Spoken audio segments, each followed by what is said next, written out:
Carson did not raise his voice here, and that's exactly why this became dangerous. And thank you for your courage to be here, because in the society that we live in today, it takes a lot of courage to say that you're supporting President Trump. And it's really quite interesting how people have tried to manipulate people and how to intimidate people and change their minds. This has been going on since we've been in America. You go back to the days of slavery, and in a lot of the states there were more slaves than there were owners. So what did they do? They had to divide the slaves. So they told the ones in the house, you're better than the ones in the yard. And the ones in the yard, you're better than the ones in the field. And then after slavery was over, the light-skinned ones, you're better than the dark-skinned ones. And on it went, trying to divide. And that absolutely still is running rampant within the Black American community. Understand this here. Like, we have definitely moved on, everyone, right? Except for the Black American community in this context here. Lighter skinned people generally are treated better within the Black American community than darker skinned people, period. Reality. The light-skinned ones, you're better than the dark-skinned ones. And on it went, trying to divide people. Today, they say, if you are a conservative, then you are somehow an Uncle Tom, you're a horrible person, you're a demon. What a bunch of crap. But it's been going on for hundreds of years. And it's really time to put a stop to it. So I am very happy to see that you have the courage to come out. It doesn't bother me anymore because, I only worry about what God thinks. I don't worry about what these other people think. But sometimes people ask me, what happened to you? You changed. I haven't changed. I changed about 35 years ago because, you see, I grew up in Detroit, a bastion of liberalism. They call it progressivism now. They keep changing the name. But anyway, then from there to Boston, a bastion of liberalism. Back to Detroit, and then to New Haven, Connecticut, a bastion of liberalism, and then to Ann Arbor, Michigan, a bastion of liberalism, and then to Baltimore, Maryland, a bastion of liberalism. So I had no chance. I was a liberal. I was way out there. And then I did something that liberals are never supposed to do. I listened to a conservative. That's how it happens. I listened to Ronald Reagan. And I said, he doesn't sound like a horrible racist person. He sounds just like my mother. What's funny about that statement is that's exactly correct. Okay. Like, when I speak to a good amount of Black Americans in America, they all are saying kind of the same things, but because they've been brainwashed into basically thinking, not everyone obviously, but because people have been brainwashed into literally thinking that the right kind of by default equals racism, they will disregard all of the things, all of the conservative values for the most part that they are espousing on a regular basis. And I mean this here crazily. Even if you look at Africa for a second, look at West Africa, where the majority of the descendants of Africa in the United States of America have come from, right? They are the most conservative people you will ever encounter pretty much anywhere around the globe. And I mean this here. They don't play with none of the craziness that we play with here. The reality is the majority of Black Americans that I encounter espouse nothing but conservative values until you then try to put a label on it. And then they're like, racism. And at that point, I started thinking for myself. And that made a big difference. It made a big difference in my medical career, too. I didn't do what everybody else did. I always started thinking out of the box. How do you solve this problem? And that's the reason that God gave us these complex brains. Your brain has billions and billions of neurons, hundreds of billions of interconnections. It remembers everything you've ever seen, everything you've ever heard. It can process more than 2 million bits of information in 1 second. Would God give you something like that just so that you can be a sheep and follow what somebody else tells you to do? Or to think for yourself? And don't you find it fascinating that so many people say the president's a racist? He's a horrible racist and everything he does. Well, it seems to me like some years ago, Jesse Jackson actually gave the president an award in New York City because he opened so many opportunities for Black people. Is that what a racist does? And then when he moved to Palm Beach, he was right on the forefront to fighting the clubs who were not admitting Jews and Blacks. Does that sound like what a racist would do? He is the one who finally got the Second Chance Act done. Does that sound like what a racist would do? When he took office, he brought the office of HBCUs to the White House so it could get appropriate attention, more money than ever. Opportunity zones so that people could take this money and direct it to the places where people did not have opportunities before. An economy where you have the lowest unemployment rates for black people in history. And it goes on and on and on. Let me tell you something.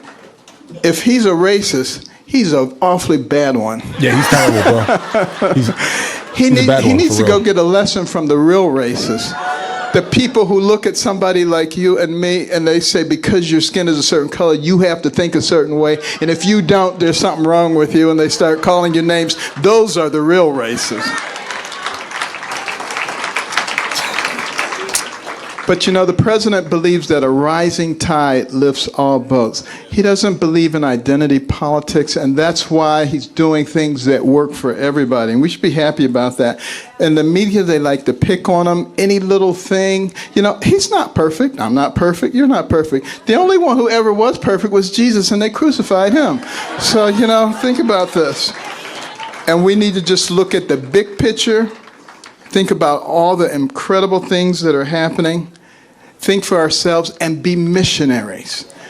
Go out and talk to your family, talk to your friends, help them to realize, because see, if all they're doing is looking at certain media, they don't even know about these things that we just talked about that he has done.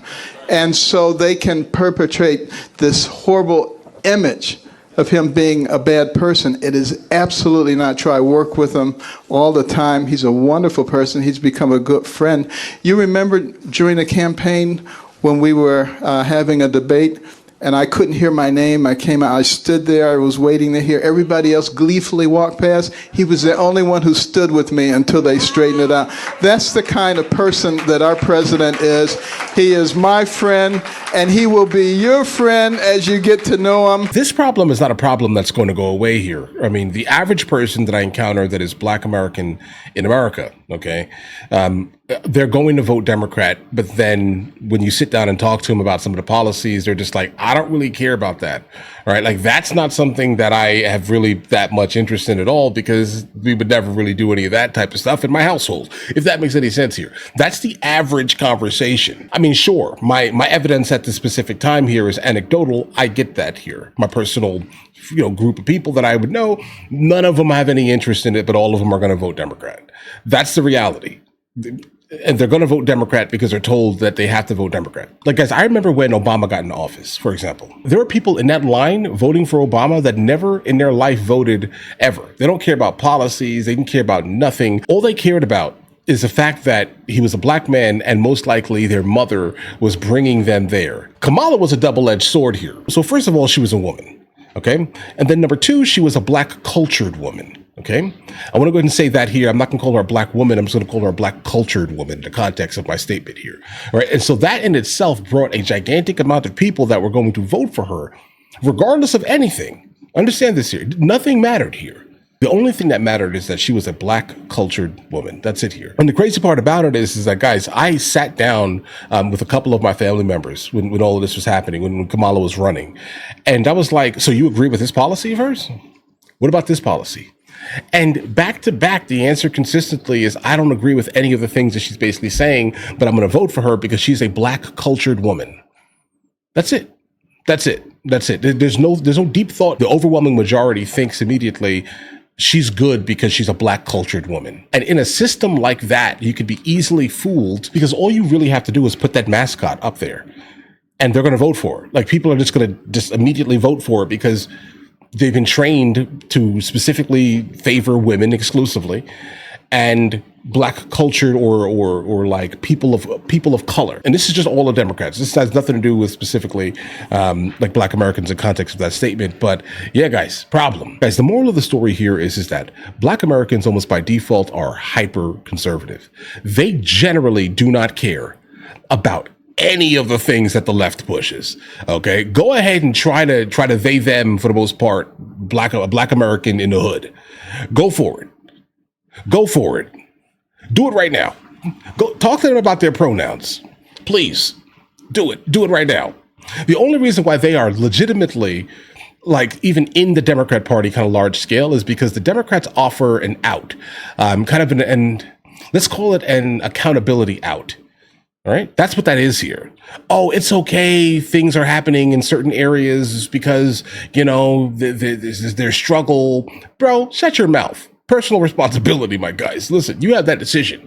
You made a stupid decision, and the Democrats are going to say it's not your fault. It's the fault of the system and the things in the environment that's around you that has caused this. There are scholars that come from ghettos. Right? Like there are scholars that come from like underserved areas. What are you talking about? That doesn't make any sense here. How do you explain those people that make it out of these situations and not absolutely live within the debaucherous nature of these areas? Huh? Explain it. Explain it immediately to me, because I'm telling you, bro, it's lost on me. Okay. So yeah, that's what happened. The accountability out is what is attractive, I think, to kind of large scale, like not all Black Americans, but some Black Americans, like mainly the ones who are stuck in the Democrat Party. I'll tell you that right now. I'll tell you that right now. That's a reality there. And the fact that the Democrats are constantly promising things and never actually doing any of the things that they're promising. Okay, just know that that's the thing that happens. Oh, vote for us. We're going to do X. Look at Brandon Johnson, the mayor of Chicago, for example, here. Vote for me as mayor of Chicago. I'm going to go ahead and fix the south and west side of Chicago. Okay, I'm going to make sure all the blight is fixed in some of these areas here. We're going to go ahead and make it that these areas are no longer underserved. We're going to go ahead and make it so it's not an education desert, a food desert. Okay? Understand, see where I'm going with this here. He gets into office and then immediately funnels mainly tax dollars to illegal immigrants and the other sides of Chicago, okay, that don't need it in comparison.